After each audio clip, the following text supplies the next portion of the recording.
So what's up, everybody? This is DVSRV's Red Right Hand Reviews, and today, obviously, everybody heard the big news over the weekend, and that was that Mattel has gotten the DC license back, so now they'll be able to produce figures again.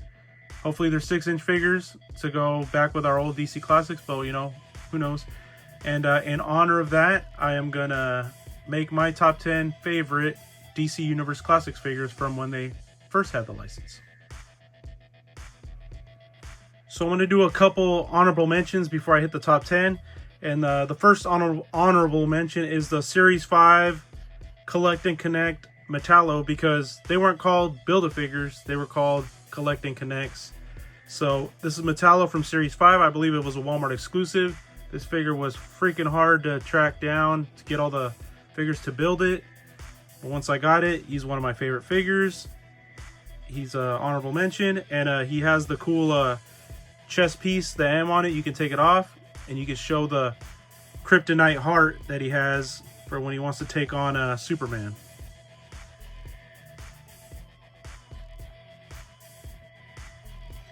Now the last honorable mention we have is the keeper of the Orange Light of Avarice himself, Larfleeze, who's the leader of and represents the Orange Lanterns from the Green Lantern storylines. Now this figure was part of a subscription that DC Classics did at the end. I think it was called Signature Series, but it was DC Classics in a subscription form. You paid, and every month you got a new figure, and Larfleeze was one of those. Larfleeze has always been one of my favorite Lantern characters. He's just so greedy and all that stuff, and he's just funny because, you know, he wants everything to himself. So Larfleeze, the last honorable mention. So in at number 10, we have Rorschach representing the Watchmen. The Watchmen had their own line of figures in DC Classics, but it was a subscription line where, like, I think it was bi-monthly. You paid and you got a different Watchmen figure until they completed the line. But to me, Rorschach was the best figure of that line. He just looks freaking awesome. He still holds up to this day, and it's being this figure is probably like 10 years old, and it still looks good. In at number 9, we have the best Green Lantern of all time, Hal Jordan. You know, I don't know if Hal Jordan's ever going to get his due now, you know, since Ryan Reynolds screwed that up. But yes, this figure was, I think, a Toys R Us exclusive. They came out with this figure, but it wasn't all shiny looking, the green. Part of, I think, a Gorilla Grodd wave. I think it was Series 3 of DC Classics.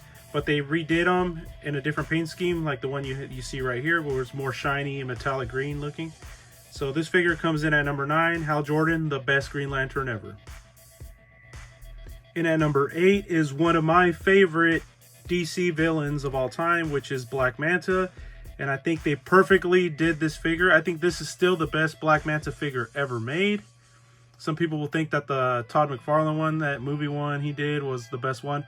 But like when it comes to classic comic book looks, I think this Black Manta is the best 6-inch Black Manta figure ever made.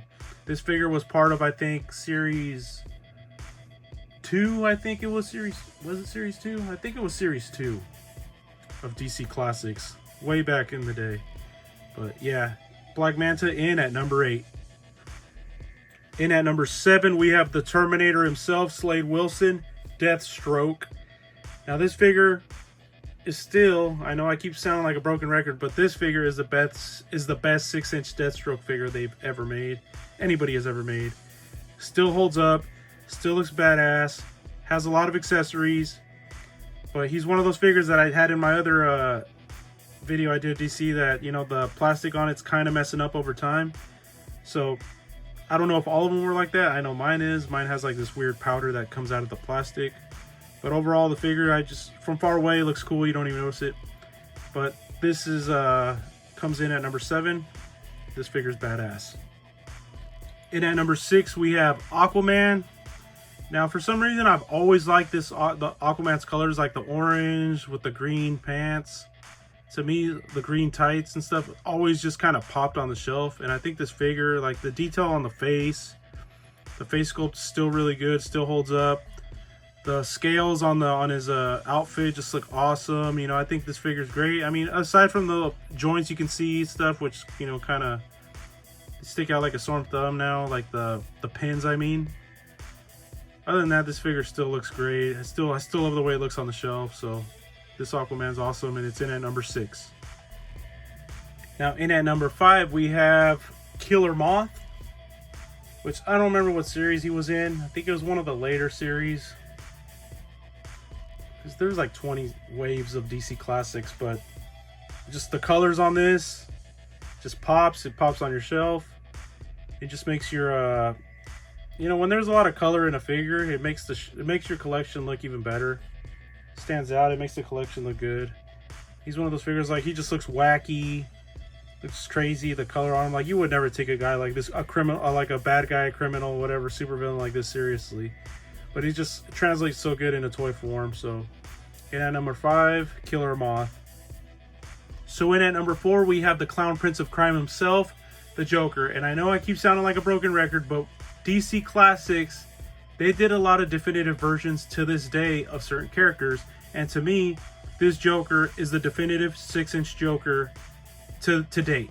There's no better 6-inch Joker right now. Although McFarlane stuff's not even 6 inches, it's like 7, 8 inches. That stuff's all out of whack. But 6-inch Joker, this thing could stand next to your Marvel Legends 10, 20 years ago. It could stand next to your Marvel Legends right now. So this Joker, best Joker ever made. He's in at number 4. Now in at number 3, we have another Batman Rogue, which is Man-Bat. Now this figure was originally planned for Batman, I think it was like Batman Classics or something like that. It was a Batman line. And it was on the back of the card, never came out. They came out with an albino version, which is this figure in all white, and it had a little bit of flocking on it, and it was a Comic-Con exclusive. So then later on, I think this was a Wave 10, Series 10 of DC Classics, Walmart exclusive. So it was really hard to find. Then I finally tracked it down. And this figure still, you could still tell it that some of the articulation is kind of outdated on it, which is mainly on the hip part. It only, it's pretty limited right there.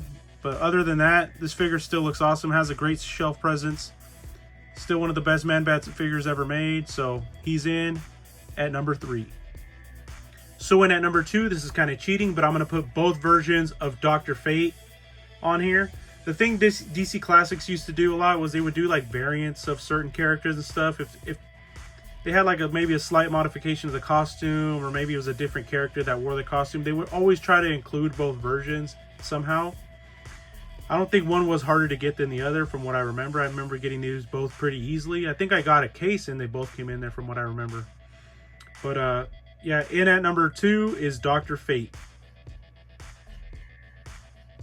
So in at number 1, and as a surprise to no one, it's Ultra Humanite. I had explained in my other video that he was my favorite DC Classics figure of all time, and he still is. Evil Apes rule. He was a Build-A-Figure, Collect-A-Connect, sorry. I think it was Wave 12. I think it was another Walmart exclusive. I hated all these Walmart exclusives. But he was a Walmart exclusive. I think he was a lot easier to get. By then, I think the distribution had gotten better. But Ultra Humanite in at number 1. So there you have it. These are my top 10 favorite DC Universe Classics figures of all time. Now, like I said, Mattel got the license back. Let's see what they do with it. Hopefully they don't do 7-inch figures. Hopefully they keep doing 6-inch figures. A part of me that thinks they might go 7-inch route is because of their Masterverse line, which right now is killing it. Their WWE line is also a little bit taller than 6-inch. But like I said, the Masterverse stuff is some of the best stuff out on the shelf. So, but hopefully they keep it 6-inch, because there were still a lot of figures that we didn't get that we still could have gotten in the DC Classics line. So hopefully they get to a lot of those characters, and hopefully these figures can fit in seamlessly with those. So yep, this was my top 10. And if you like this video, like and subscribe. You can hit me a thumbs up. And this is DVSRV's Red Right Hand Reviews, and peace.